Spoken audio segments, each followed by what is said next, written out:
All right, YouTube, how you doing? Welcome back to the channel. It is Thursday, December 5th. We have an 8-game NBA slate to dive into in today's video. Like we always do, I'm going to dive into each and every one of these games. I'll give you my prediction on the side. I'll give you my prediction on the total. Talk about any other plays, like player props that we like within the game as well. But as always, guys, keep an eye down on the pinned comment for our final plays over on GuyBostonSports.com. You can catch those final plays for free. Just keep an eye on the pinned comment. In terms of how we did yesterday,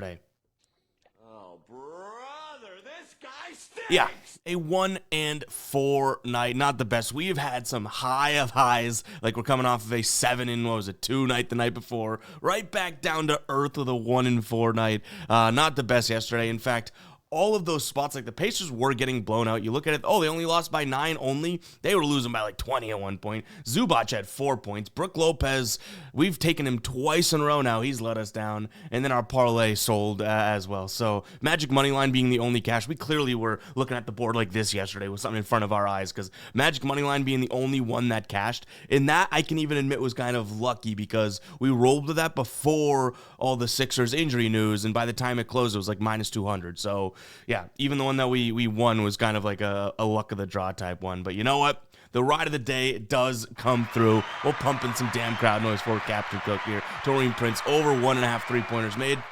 At least we got some positive soundboard use today. He does go 2 for 5 from 3. If you guys don't know what the ride of the day is, it is simple. Just use that hashtag ride of the day or ROTD in the comments. Give me your favorite play. I jump on board with one person's play each and every day and then give you a shout out in the next video, win or loss. I also shout you out over on my X, which is right here, as well as the Guy Boston Sports site. And then if you win, we continue to ride with your play. So we're going to ride with Captain Cook again. If you lose, we do got to talk about it, and you drop the womp womp on you with the soundboard. But go ahead and get those hashtag ride of the days in there. For all ride of the days, they got to be inside 150 in terms of odds so people can kind of comfortably ride with them. But what do you say we jump into today's slate? Hit that like button, hit that subscribe button. I know some of the guppies going to chirp being like bad night and all that. Yeah, I already recapped it. I owned it. We're moving on. Windshields are bigger than rear view mirrors for a reason, right? Tell you guys that all the time. Let's get going here. Hit that like button. Hit that subscribe button. Washington taking on Dallas here. Washington plus 13.5.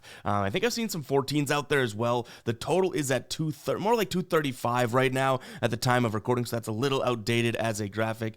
This is a tough spot because obviously Dallas is a very good team. They've won 9 of their last 10. They've actually covered in 9 of their last 10. And Washington they're 0-10 in their last 10 games. 3-6-1 against the spread in their last 10 games. And it's not like they're any good at home, right? So yeah, I'll lean Dallas in this spot. Do I actually want to get there myself? Not necessarily. Like, this is a huge number, so I think taking this on either side is a little bit risky, right? You have Dallas, and you'd be like, well, that's a big number to cover. And then you have Washington. It's like, I don't know if it's a big enough number for them. So I would lean towards the better team. I do think Dallas easily can win by double digits, but 14 is another ball game. So I'd lean Dallas, but it's probably stops there as a lean. The total is sitting at 235. I'm a believer in Dallas's defense. Now, both these teams do play with a fast pace, so that's why that total is up there, and we've seen what Dallas can do offensively, and defensively recently, right? A 137-131 game against Portland, 121-118 game against Memphis, but I do think that against a bad team like Washington, we could see Dallas kind of have a great scoring night, but suppress Washington, especially given the fact that this is a Washington team that shoots a decent amount from, I guess from down low, and, Dallas hasn't been terrible at stopping that this year. 62% field goal percentage against in the restricted area. Are they a better perimeter team? Yes, but Washington does slightly shoot more inside. I still think Dallas can hold up. So, yeah, all that being said, I'm going to lean towards a slight under here. If this is like a 227 or something like that, like maybe I look at it over. I could see 230 scored in this game, but 235.5, 236, whatever you can get it at, I do think it's a little bit too much. From a player prop perspective, we don't have any lines out for him yet, but this is Daniel Gafford, revenge game in a sense. If he plays 20 minutes, which even if they start to pull away, I could see him playing more and more minutes. I don't mind his spot, I guess. Do I like anything else? Not really. Like I said, this is kind of a weird one, a huge spread, everything like that. So I would look at Daniel Gafford, to go out there and score 10 points type of thing. But to me, there's not much value in player props. All right, Cleveland taking on Denver. This should be a very, very good one. Both teams relatively healthy. Even Aaron Gordon listed as probable here for Denver. So, yeah, this could be a really good game tonight. I will say Cleveland's the home team. Cleveland does a lot. We'll go through it in a second that I do think puts them over the top here, given the fact that they're 12-1 at home. Denver's just 5-4 on the road. I think a Cleveland spot is the look. Now, what I will say is if you're on Denver, don't let what I'm saying talk you off of it. This is obviously a very good Denver team. They're coming off of beating a Warriors team. I don't think they covered in that one, right? Because they're like 4.5-point favorites. They won by 4. But either way, obviously this is a good team. So it's not necessarily fading Denver. It's more or less backing the Cavs, in my opinion. And the reason I like that is so you look at Denver in the last 10 games here, shooting the second fewest threes from above the break in the entire league, shooting the 5th fewest corner threes. So we don't necessarily need to worry about them shooting, from the perimeter. Even though the Cavs are decent defensively, the perimeter is where you attack them, right? In the paint is where Denver likes to shoot. 11th most shot attempts over the last 10 games per game in the restricted area, 9th most in the paint, and then even from mid-range, they've been shooting a lot, which the Cavs actually have been pretty tight defensively from mid-range. And then just from a points allowed in the paint perspective, Cavs top 5 in the league this year in preventing that. So I do think this is a spot in which the Cavs defense is going to bring them a victory here. You flip it over to the offensive side of things, the Cavs love to shoot in the paint and from above the break, pretty much no in between. They don't like, when I say in the paint, I even mean in the restricted area, like at the rim. They don't love the mid-range. They don't even shoot from like the foul line extended or foul line to the restricted area in the paint. And then corner threes, they're just kind of middle of the pack. So it's either above the break threes or from the restricted area. And if you look at Denver, points allowed from 3 this year, kind of middle of the pack, but a little bit lower at 18th. And then points allowed in the paint, the 8th most so far this season. Now, they've been better as of late. They're a top 10 team as of late, but I do think that's still a spot in which the Cavs can kind of score. Cavs will have an easier time scoring than Denver will, and with a total at 237.5, I do think that you're going to lean towards the more offensive team. Now, both these teams are top 10 in pace over the last 10 games. That's why that total is way up there. I always want to say, oh, well, these two teams, play such good defense and whatnot. Denver's defense has been kind of spotty as of late, so I will lean towards an over in this spot. Denver's defense last couple games, 115, 126. They had that recently, I think there was a game in between, but that 145 against the Knicks that they allowed, like their defense has definitely been up and down, and if the Cavs come to play, I don't see any reason why they can't, make up more than half of this on their end, so give me the over as well. Now, player props. I do think there's a lot of player prop opportunity in this spot. I like Darius Garland's over in threes. I consider his points, but 19.5 just seems like it's a little bit much. He definitely has the potential to get into the paint as well. So, we're targeting the perimeter defense of Denver. I think we're looking at Darius Garland in terms of a player prop. You want to target inside? We're going to go to our old faithful Evan Mobley and Jared Allen. So there's 3 guys there that I do like. It's just a matter of picking the right one, right? Like it's not exactly clear who's, other than Donovan Mitchell, who is going to have that hot hand. Is it Mobley because they're scoring down low really well and he's getting to the paint, or is it Garland because he lights up from 3, which Garland has been kind of a mishmash of success here from 3 this year, but he has hit it in 52% of games and then in 7 of 12 at home this year, and he has no less than 2 threes made, so he's at least getting close to his line of 2.5, so that might be the move, just given the fact that Denver has struggled on the perimeter, and throw in the fact that over the last 7 games they're allowing the second most 3-pointers made, 2-point guards. Yeah, maybe there's something there.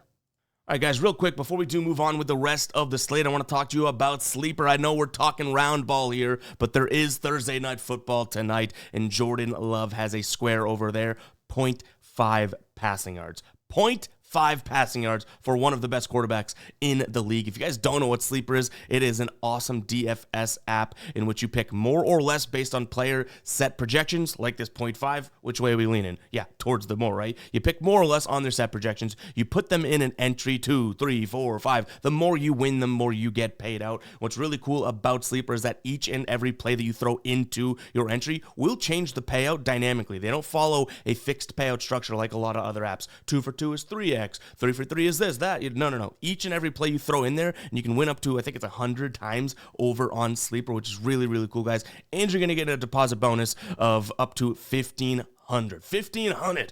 Guys, go ahead and check it out. That link will be in the description and in the pinned comment. Take advantage of this square, and they'll be dropping a bunch of Sunday discounts as well. So you get in now, you'll be able to take advantage of those in a few days. Go ahead and check out Sleeper. I've been using it for years. You guys will not regret it. It's tons of fun. All right, Knicks taking on Charlotte. These two teams did just play like a week ago with similar injuries, right? Like LaMelo still out, Bridges out, Trey Mann's out. and the Hornets kept it really close. I don't think that they do that 2 times in a row, right? Like, this is a Hornets team that is going to struggle without LaMelo. Now, in fairness, they have been keeping games close, but I just don't know how long that lasts for, especially now on the road, in which they're 1-7 this year, going up against a Knicks team that is 7-2 at home. When they last played, that was flipped. It was Charlotte at home, Knicks on the road, which is, completely different, because the Charlotte team, though they only have 6 wins, 5 of them have come at home this year, only 1 on the road. So that 15 number, this is not one of my favorite spots. Kind of like what I talked about Dallas and Washington. It's just too big of a number to lay as the Knicks, but then it's like, I don't know if it's enough to get me going on the Charlotte side of things. I would lean towards the heavy favorite here in the Knicks because they're at home, but I don't think that I touch this one in all honesty. I don't think this game stays very close, though. I mean, whether it's 15 points or 12 points, it's not much that's making me want to look at it from a player prop perspective either. So yeah, give me the Knicks in this spot. I guess I'll lean towards the over as well, because we did see such a low scoring game from them last time out. I do believe in this Knicks offense, especially, since that game. They scored 118, 121. That 121 was against Orlando, so shouldn't take that much to get over the hump here, but keep an eye on the final plays, guys. I don't know if we ultimately end up rolling with anything in this game. It's just me being transparent. It's not the sexiest matchup, in my opinion. But everyone has their types. This one just isn't my type. All right, Toronto hosting OKC. Toronto honestly has been good to us. They beat Indiana outright, and we had like 4 plays. That was a few nights ago, right, on that one. But I still don't fully trust this team. I will say the only time I do trust them is when they're at home. Look where they are now, right? They're 1-11 this year on the road, 6-4 at home.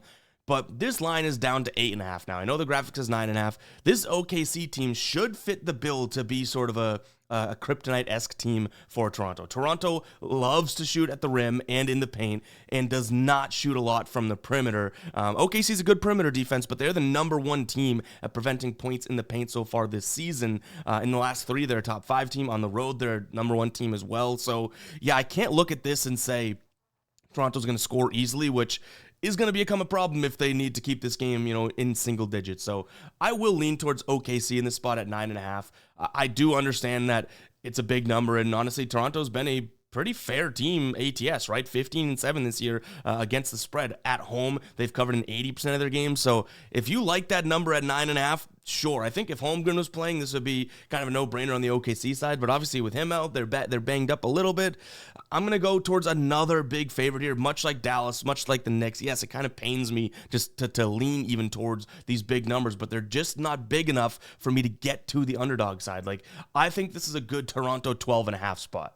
That's a lot different than 8.5, 9.5. You know what I mean? That's a couple baskets. So give me OKC. I think that they should be the kryptonite in terms of how Toronto likes to score. Toronto number 2 this year in points per game in the paint. And like I said, OKC has been stellar. No one's better than, obviously, them at stopping points in the paint. That total sitting right now at 226. I like this thing to be low scoring. Toronto, though they'll probably have trouble scoring, I don't think that will change their game plan up. They don't have the shooters to say, okay, let's start firing from 3, right? So they might just keep trying to put a square peg in a round hole over and over again and not have very much success, at least the way that I see it going. So I think the Thunder, can slow this one down. Neither team is all that crazy pace, and the Thunder actually bottom 10 in the league, right? So yeah, I think the Thunder can kind of come in here and just control this game and slow it down and win this one. So I'll lean towards an under as well. Do I think it's way under, like a 90 to 98 type game? No. This is probably a game that finishes around 223 if I had to guess.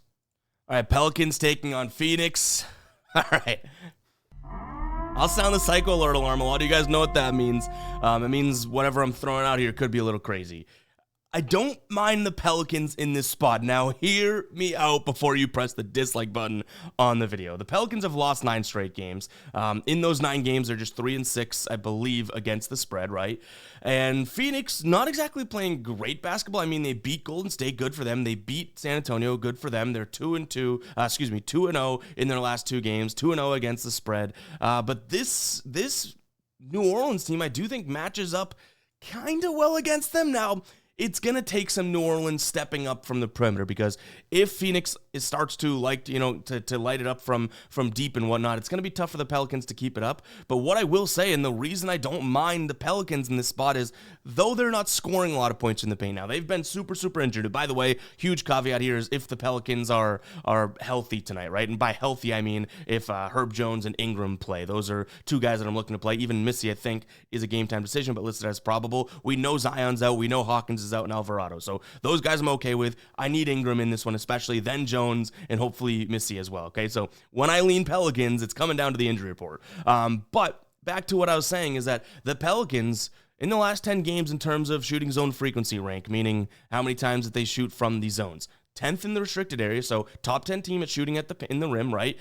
In the paint, 12th, so in the paint is pretty much the restricted area half circle there, all the way to the foul line, and then mid-range, 5th. The mid-range I'm not focusing on all that much, but it is just worth noting that could be a scoring lane for them. Phoenix, so far this season, the last 10 games, 70.2% field goal percentage against in the restricted area, 47% in the paint, two bad numbers on their end, and they're allowing the 7th most points in the paint so far this year and the 2nd most on the road. So, yeah, the Pelicans may be able to stay in this game.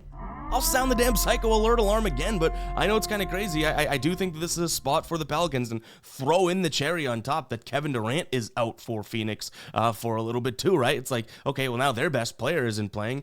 Yeah, it's crazy, but I do think that there's a lane to get to the Pelicans here, and the Pelicans are a faster team too, mostly just because they've had to play fast because they've been so bad this year. But if they start running, it's not like Phoenix is this fast-paced team, especially without Durant, that they're going to be able to just keep up.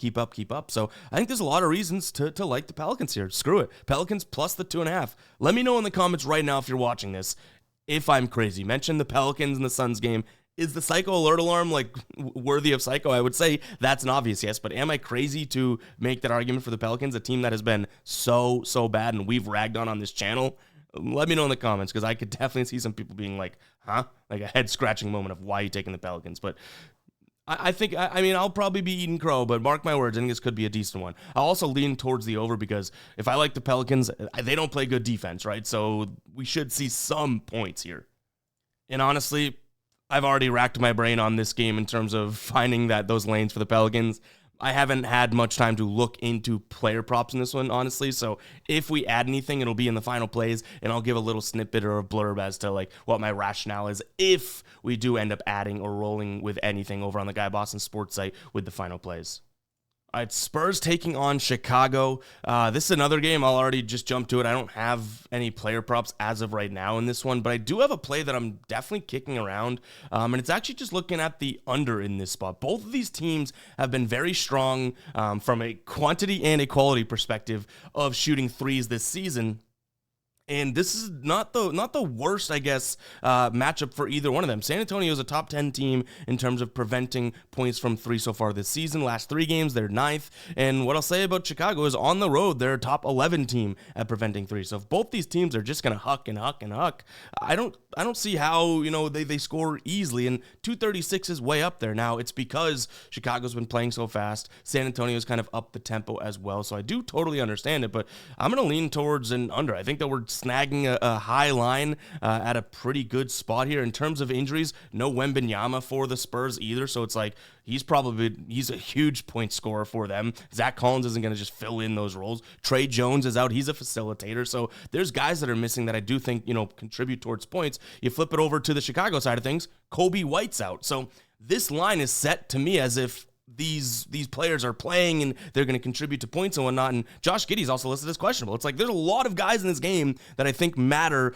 for these two teams to be scoring the way that they normally score, and they're not playing today. And even throw on the fact that I think they play defense well against the superpower of the other team. So yeah, under 236 here. I would also say I'll lean towards Chicago plus the points just because Wembanyama's out, and I think that, losing White, and even if Giddey doesn't play, I probably don't touch a side here, but I think losing Wemby, losing White, Wemby means a hell of a lot more to that squad. You still have Vooch, Levine, and honestly, those two guys alone, I don't get too scared of taking Chicago against Chris Paul, Zach Collins, Harrison Barnes, Champagny, and Castle, right? So I do think that there's a lean toward Chicago in here, but we want to see if Giddey plays. I think I like the under more than anything, though, but no major player props as of right now. Not because I didn't look into it or have time. There's so many injuries, I don't really want to touch it. All right, this dang Sacramento team. I don't know what to make. When I don't touch them, they go off and they win, right? When we do like them, you know what they do. They crush us. I had some choice words for them and some graphic words in the last video when we talked about them. Today they're playing Memphis. Memphis, this line has been jumping all over the place. The graphic right now says 4.5. I've seen 3s out there, so this thing's already moved 1.5. The total's also moved down too. I've seen some 241s out there. Sacramento has won in 4 straight against Memphis. None this year, though. And like I mentioned, they've been up and down, but they just got to win against Houston as 1.5 point favorites. They beat Houston, who's been playing some good basketball, by 9, right? Memphis coming off of a loss to Dallas. Prior to that, they had won 6 straight games. This is a spot in which I do think that both these two teams can kind of do something well against the other, but I think it's going to come down to Memphis, weirdly enough, being good from above the break. They love to shoot in the paint and score in the paint, but that's actually where Sacramento, if there's one sort of silver lining for how they've been this season, they've been very good at preventing points in the paint, but they've stunk on the perimeter, and there are some opportunities here for Memphis, who they're not a great team from the perimeter, but on the season, they're scoring the 15th most threes per game from 3. They're one of the most efficient defenses, so yeah, I'll get to Memphis. 4.5 points, like I said, it's moved to 2.5. If we wait this one out, we might get a better number. Like right now, you could even look at Memphis on the money line, and it's not all that crazy of an odds. So maybe that's the move. But like I said, whenever we roll with Sacramento, they burn us. Whenever we fade them and roll against them, like taking Memphis, they're probably going to have one of their historic nights. So this team absolutely has me in a chokehold, and I'm not tapping out, but it ain't going to end well for your boys. So just keep that in mind. I gave you the warning if you do like the Memphis pick there. In terms of the total, 243 is a very, very large number, obviously. 243.5. I think that this one can be high scoring, maybe stopping in like the late 230s, though. So I will lean towards the under, I guess, just because it's that high. Like I don't think Memphis is going to have an easy as a time of scoring as they normally do. So that's obviously a spot in which I start to kind of say, okay, well, let's take a step back from an over, right? Usually they're just getting into the paint and scoring like, a hot knife through butter or whatever. But I don't think that's going to be the case today. So I think that they will have a little bit of trouble. But I mentioned that Memphis probably going to have a decent time from the perimeter, right? Who does that scream in your face on this Memphis team? Desmond Bane, who is a buy low spot right now at 14.5 points. I like his over, and I also like his over 3s made. It's 3.5 for plus 140 now, so you got to get a little bit risky to try and get that. But I think that this is a decent spot for him to come out there and score some points. Last 2 games against the Sacramento team, 17 and 24. So yeah, jumping on this Desmond Bane train here in a buy low spot, which he hasn't been all that great, but I think it's a decent player prop spot for him. All right, Golden State taking on Houston. This should be another good one. I would put this one obviously behind Denver and Cleveland, but potentially the second best game on the board. You might be able to make that argument for Memphis and Sacramento if we were to rank these ones, right? But overall, or the Pelicans, so I think are going to have a good night tonight for whatever reason. But nonetheless, this should still be a good game. Houston cruising, honestly. I mean, they're coming off that loss to Sacramento. Golden State has now lost 5 in a row, so Golden State is definitely due, and you're giving them points at home. The one problem is what? Oh, well, their best player, Steph Curry, is listed as out. Draymond Green listed as out. Andrew Wiggins, game time decision. Fred VanVleet might not play, though, so obviously that's a big point there. If VanVleet doesn't play, then that's a major blow to Houston, but is it as big of a blow as Steph Curry, Draymond, Wiggins? Probably not. I do still think that this line is very, very close, and what Golden State has shown this year is that they do have the ability to play without Steph and play good defense without him. So I honestly look at this one, and I'm not afraid of taking the Warriors. I don't know if it's definitely the move. I'm going to lean in that direction. I think plus 3.5, they could still keep this game close. But obviously, like if you're on Houston and one of your biggest arguments is, well, no Steph, no Dre, like, yeah, no one's going to argue that, right? This Golden State team obviously is better with Steph, but they actually looked early. Remember when he was out earlier in the year and they actually looked okay? Like, it's not exactly that crazy to say. And I want to say, let's see, if I want to say they played without Steph. Yeah, so last time these two teams played, Golden State won 127 to 121. I believe it was OT, but that was without Steph. So maybe there's something there that they match up well against this team without them. I do think that, it's going to come down to defense if they want to win. 220.5 is very, very low, but I'll still lean towards the under. But honestly, if I touch this game, it's just setting it with Golden State plus 3.5 and then saying, all right, let's try and forget about that and not stress about it. But overall, guys, that is going to wrap it up for today's show. I know we had a bad night yesterday, but I hope, you guys are making it to this point in the video so you can hear my little rant is that where I always say that I distinguish myself and whatnot is that I don't think that, we're ever going to have a day that is so bad that we come on here and we're like, oh my God, I can't believe that we're never going to make a video again and whatnot. Like, I care so much about producing the content, being entertaining, having a good time talking about sports as much as I do about the win-loss. Like, we have different brands for a reason, like if you can't take the losses, you don't deserve the wins. That's how I view it. So hopefully, guys, even in bad stretches or bad days, just enjoy the video and enjoy the content and whatnot, because all I do here is come on and talk about each and every game, give you my opinion. I'm not trying to act like Nostradamus or a crystal ball or anything like that. So hopefully you guys do understand that, and I know most of you do. I just figured I'd go on a little rant here at the end of the video. But again, that's all I have for you. Hope you guys did enjoy, and we'll catch you guys in the next one, all right? Peace out.